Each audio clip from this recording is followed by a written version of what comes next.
ஒரு மனிதன், அவரின் மைண்ட் ஃப்யூச்சரை பார்த்தது. அவர்தான் நிக்கோலா டெஸ்லா.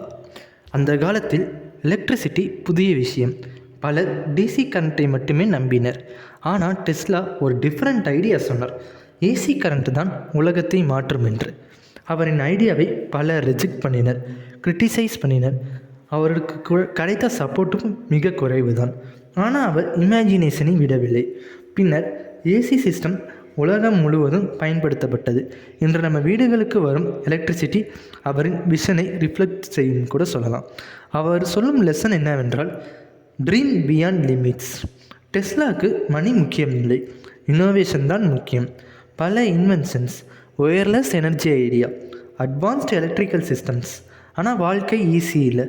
ஃபினான்சியல் ஸ்ட்ரகிள்ஸ், ரெகக்னைசேஷனும் அவருக்கு தாமதமாக தான் கிடைத்தது. லைஃப்பில் டைம்ஸ் உன் டேலண்ட்டை உலகம் லேட்டாக புரிந்து கொள்ளும். அதனால்தான் ட்ரீமை ஸ்டாப் பண்ணக்கூடாது, டிஃப்ரெண்ட்டாக யோசிக்க வேண்டும். இம்பாசிபிள் என்று சொன்னால் சேலஞ்சாக எடுத்துக்கொள்ளவும். டெஸ்லா ப்ரூவ் பண்ணினார், விஷன் டுடே, ரியாலிட்டி டுமாரோ. நீங்கள் ஸ்டூடெண்ட்டாக இருந்தால், இன்ஜினியராக இருந்தாலும், கிரியேட்டராக இருந்தாலும், லிமிட்ஸ் மனதில் மட்டும்தான் இருக்கும். Remove the limits, create the future.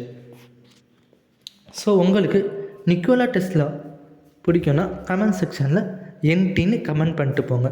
And உங்களுக்கு இந்த வீடியோ பிடிச்சிருந்தா மறக்காமல் உங்கள் ஃப்ரெண்ட்ஸ் அண்ட் ஃபேமிலிக்கும் ஷேர் பண்ணுங்கள். அண்ட் நீங்கள் நம்ம சேனலுக்கு புதுசாக இருந்தால் மறக்காமல் நம்ம சேனல் லைக் பண்ணிக்கோங்க அண்ட் சப்ஸ்கிரைப் பண்ணிக்கோங்க.